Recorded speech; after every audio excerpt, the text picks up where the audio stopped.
場数が違いますか。で、飲まないですよね。そうなんですね。飲まない。俺も飲まなかったんですけど、なんかね。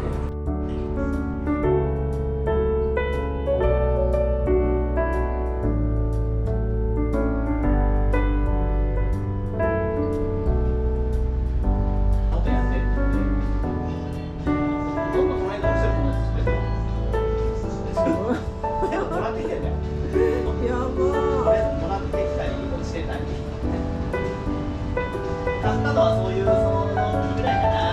安いのね、それも。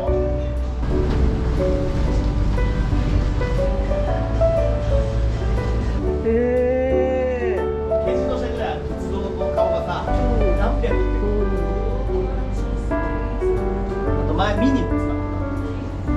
ミニも好きでさ、ミニ招待してるんですよ。委託で受けてる。2、4度出るぐらい前からさ、お兄ちゃんも飲みながらさ、沖縄のさ、離島だよね、隣のやつ。美味しいよ。じゃあ、はいはしばらくつけといて、それでこう入れれば、落とすだけだとちょっと薄くなっちゃうんですよね。売ってないよ。ただでくれたんだよ。